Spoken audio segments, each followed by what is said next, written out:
What up mga solid subscribers, no? So ito, manonood po ulit tayo syempre kay Miss O po ng mga updates regarding po sa ating Mahalima, no? So let's go kay Miss O Lato, subscribe kayo kay Miss O. So without further ado, let's all watch this.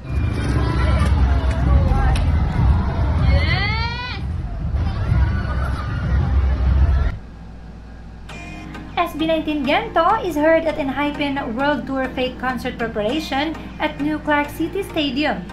GN who are also 18 are exhilarated upon hearing SB19's Gento being played at the New Clark City Stadium where the Enhypen World Tour Fake Concert is being prepared. Say ng marami, sasayaw ba sila sa Gento dito?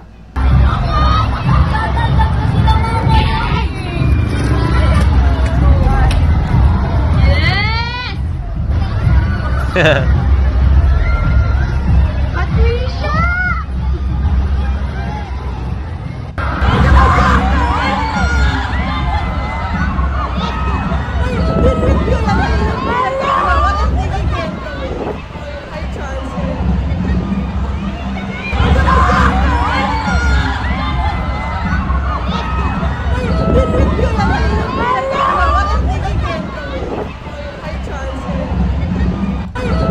Grabe pa rin talaga yung Gento era, no? Hindi pa rin talaga tapos as in. Baka umabot po ito ng 1 taon eh.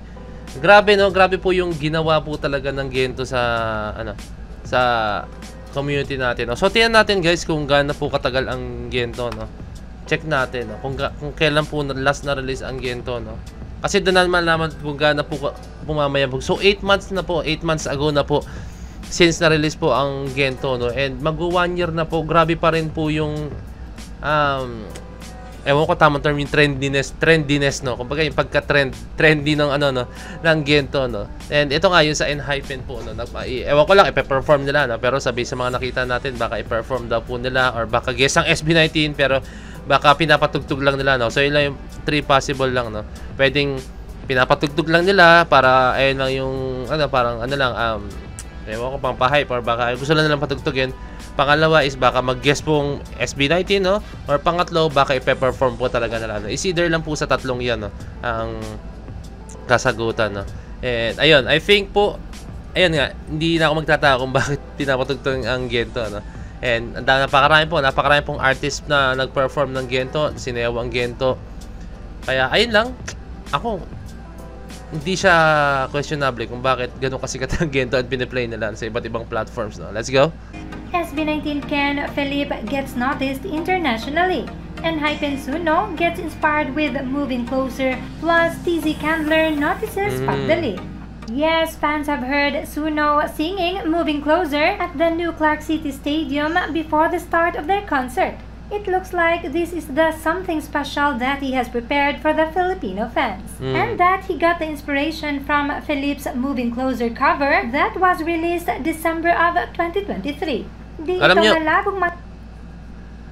hindi malabo po talaga ma-inspire po ang ibang artist sa ating Mahalima, no? Kasi bukod na po sa talented talaga, yung attitude nila napaka-solid po talaga, kasi napakabait, pleasing personality nila, and then yung syempre yung appearance nila, yung itsura. Pero si Ken, no? Grabe yung itsura niya talaga, as in napaka-natural lang po talaga, no? And talagang maano ka sa mata. Kahit ako gustong-gusto ko yung mata ni Philip talaga, as in gustong-gusto ko yung mata ni Philip, no? And then yung build ng katawan niya saktong-sakto po talaga, no?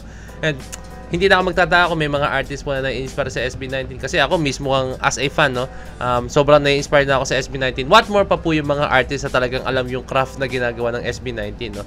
Ako wala akong masyadong alam sa P-pop, besides sa pagsasayaw, syempre alam ko yan, pero pagdating sa paggawa ng kanta, may alam ako, like may pandinig ako, marunong ako kumanta, pero yung process mismo ng paggawa ng kanta, wala akong masyadong alam doon. Kaya sobrang saludo ako sa mga taong sumasaludo sa ating Mahalima, no? Lalo na sa mga artist po, no? Tulad na lang po niyan, nila Regine Velasquez, and sino ba? Mga sikat na artist, yan, Sarah Geronimo. Napakarami po talaga mga sikat na artist na sobrang humahanga po sa ating Mahalima, no? Kasi sila lang po yung may kredibilidad na magsabi kung tama bang ginagawa ng SB19 or hindi, no? Pero so far, wala po akong nakikitang negative comments sa ating mga sikat na artist. Chito Miranda, grabe ang mga papuri sa SB19. Billy Crawford, grabe rin yung papuri sa SB19, no? And syempre, napakarami pa po talaga mga artists dyan, no? Na sobrang grabe yung pagsaludo. Gary Valenciano, no? Sa ating Mahalima talaga, no? So ayun lang.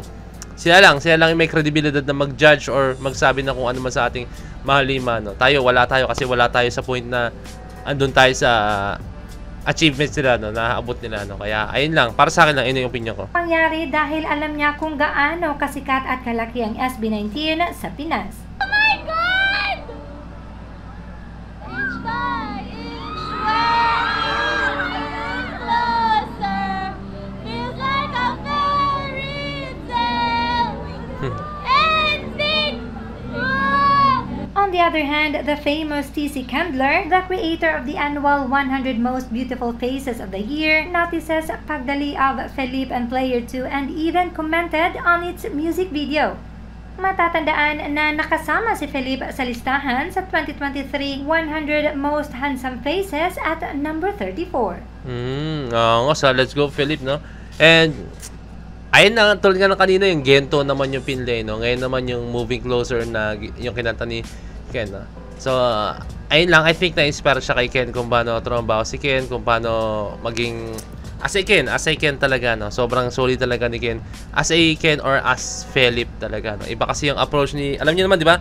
Si Ken, iba yung atake niya, pero yung as a Felipe, sobrang iba rin yung atake niya, no? So, kumbaga depende. Pag Ken, iba. Kapag dating kay Felipe, grabe, no? Iba talaga ang nai-serve ni Felipe pag Felipe siya, no? Kasi, yan nga, di ba? Si Ken, pag nasa SB19, medyo iba yung aura niya. Pero, pag Felipe, pag siya talaga, iba-iba rin po yung nahihahain niya. Like, sa live performance or sa kung saan man, no? Madalas nakikita ko sa live performance, iba talaga yung approach niya, no? May sarili siyang style, may sarili siyang timpla ng kanta niya or boses niya, no? Pero, may part nga na napansin ko nga, yung style ni Felipe, ginagawa na niya sa SB19, no? Tulad yung deep voice niya, no? Yung bakit ba, di ba gumagawin siya? Halos nagagawa niya na yun, no? Kasi, para sa akin, natagpuan niya yun, or dati pa siyang ganun, pero mas nagkaroon siya ng strength or parang courage na gawin niya sa SB19 since nirelease niya yung Palayo and then yung Bulan na nag-click talaga siya. So sinabi niya, so yun, pwede pala, no? I think pwede ko siyang i-apply din sa grupo ko sa SB19, no? So ayun yung nakikita natin, no? Nasa ginagawa ni Felipe, no? And sobrang unique ng boss ni Felipe, no? May nagsabi nga na yung deep voice nga na gano'n is, nabanggit ko yun na wala pa ako nakikita gano'n sa Pinas na gumagawa, no? Meron na po pala, no? Meron na. May nagsabi na meron din daw si Al James po pala, no? Shoutout kay Al James, no? Gumagawa din pala, may ganyan din pala siya na like deep voice tapos mumble rap, no? Ayun nga lang, parang ganun din kay Ken, eh. Halos pareho sila ng style, pero si Ken kasi nagma-mumble rap, may deep voice pero may rocker side talaga si Felipe, no? May mga kanta siya na pang rockista po talaga, no?